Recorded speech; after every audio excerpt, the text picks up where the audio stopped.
सबको जय मसीह की। प्रभु यीशु मसीह के नाम में मैं विश्वास करता हूं कि आप सब ब्लेस हैं और आपका स्वागत करता हूं एक बार फिर से अपने YouTube चैनल जिंदा वचन पे। सो प्रिय भाई बहनों, आज का हमारा जो टाइटल है वो है अंत के दिनों में अपने आप को कैसे तैयार करें। सो प्रियो, क्या आप जानते हैं कि अंत के दिनों में अपने आप को हम कैसे तैयार कर सकते हैं? ऐसी कौन सी चीजें हैं जिनसे हम अपने आप को तैयार कर सकते हैं? आइए जानते हैं इन 5 पॉइंट्स के जरिए कि हम अपने आप को कैसे तैयार करें। पहला पॉइंट है पश्चाताप।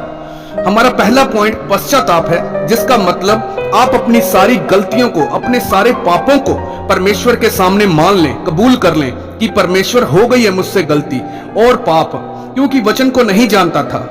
या कुछ लोग ऐसे हैं जो वचन को जानते हुए भी गलतियां और पाप कर बैठते हैं। सो प्रियो, आपको अब ये अंगीकार करना है कि हे परमेश्वर, मैं अपनी गलतियों और पापों का पश्चाताप करता हूं और आपके पास आता हूं, कृपया करके मुझे ग्रहण कर ले। हे प्रभु यीशु मसीह, मुझे ग्रहण कर ले। मैं अपने आप को, अपनी हर एक चीज को आपको समर्पित करता हूं।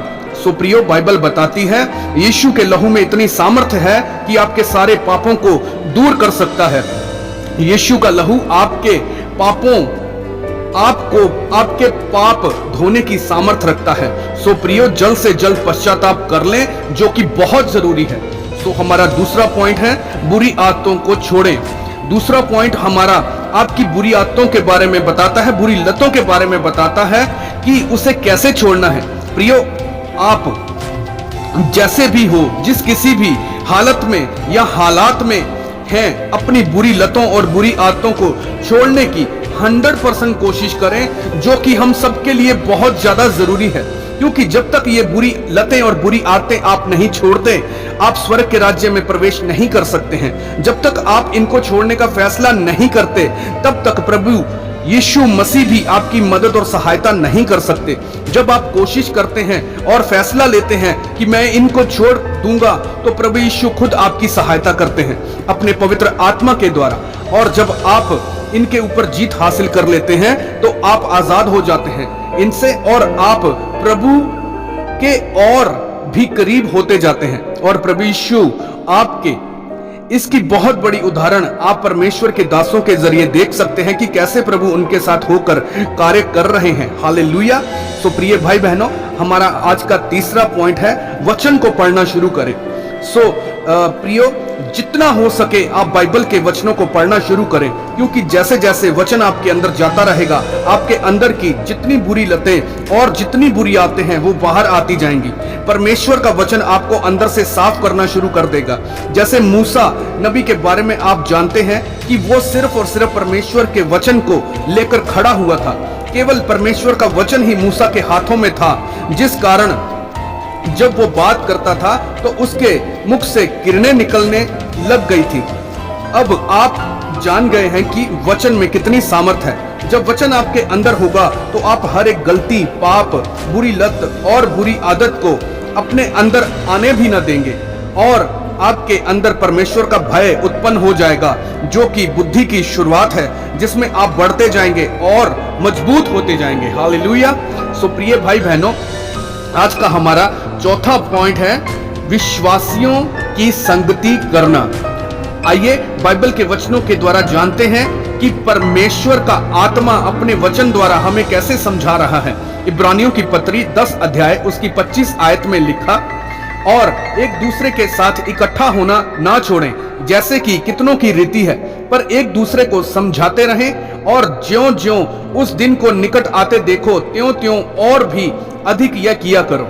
और 26 आयत में ये फाइनल कर दिया गया है, क्योंकि सच्चाई की पहचान प्राप्त करने के बाद यदि हम जानबूझकर पाप करते हैं, तो पापों के लिए फिर कोई बलिदान बाकी नहीं। इसलिए जैसे भी हो, आप विश्वासियों की मंडली में बढ़ते जाएं, अपने आप को कभी भी उनसे अलग ना रहने दें। अब तो आधुनिक युग है, सबके पास अपना अपना पर्सनल फोन है, तो बहुत सारे माध्यम हैं विश्वासियों की मंडली के साथ जुड़ने के। जब भी आपको लगे आप फ्री हैं, तो अपने समय को व्यर्थ ना गवाएं, उसको वचन पढ़ने या विश्वासी भाई बहन के साथ वचन शेयर करने में लगाएं। और कोशिश करें आपके अंदर या आपके बीच में चुगली करना, किसी को निंदा करना, जेलिसी करना या किसी के प्रति ईगो रखने जैसी आदत या बातें ना हो और सिर्फ वचन की ही बातें हों।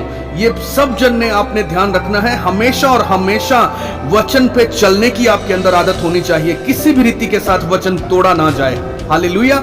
सो प्रियो, आज का हमारा अंतिम और 5वां पॉइंट है, यदि आपको यीशु के आगमन के लिए तैयार होना है तो आपको परमेश्वर का वचन सुनने की आदत डालनी पड़ेगी। सो हमारा 5वां पॉइंट है परमेश्वर का वचन सुनने की आदत डालना।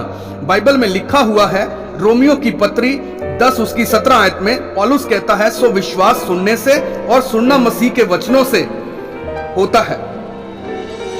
क्या लिखा है? एक बार फिर से मैं बोलूंगा, विश्वास सुनने से और सुनना मसीह के वचन से होता है। जब तक आप वचन नहीं सुनेंगे तब तक आपका विश्वास कैसे बढ़ने पाएगा?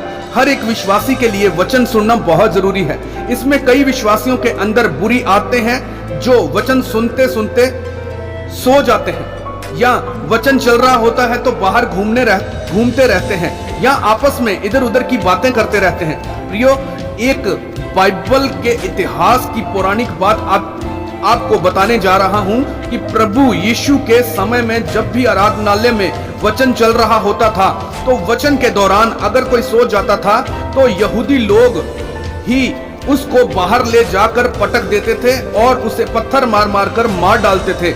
इस सर्वशक्तिमान महिमामय परमेश्वर का वचन किया जा रहा है और इस यहूदी को नींद कैसे आ गई? इसको तो थर-थर कांपना चाहिए था, थरथराना चाहिए था। सो प्रिय भाई बहनों, आपने जाना कितनी अहमियत उस समय परमेश्वर के वचन को आराधनालय में दी जाती थी। और आज के जमाने में क्या चल रहा है? उधर वचन चल रहा होता है और पीछे एक दूसरे की निंदा चुगली चल रही होती है, खान पान चल रहा होता है, घूमना फिरना चल रहा होता है। आज के दिनों में वचन सुनना कम, पिकनिक स्पॉट ज्यादा बन गया है। मैं सभी को नहीं कहता, कुछ हैं जो वचन को बहुत ध्यान से सुनते हैं, उसे मानते हैं और उनके जीवनों में फल भी आ रहे हैं।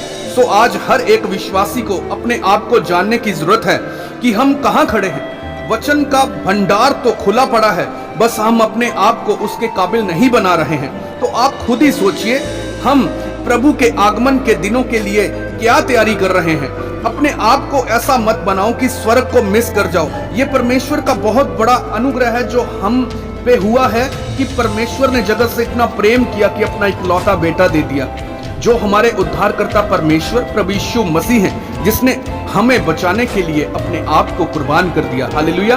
प्रियो, इसके बाद और कोई बलिदान इससे बड़ा नहीं रह जाता जिससे छुड़ाए जाओगे। सो प्लीज अपने आप को अब भी जांच लो वचन के माध्यम से, क्योंकि समय बहुत नजदीक है। आमीन। हालेलुया। सो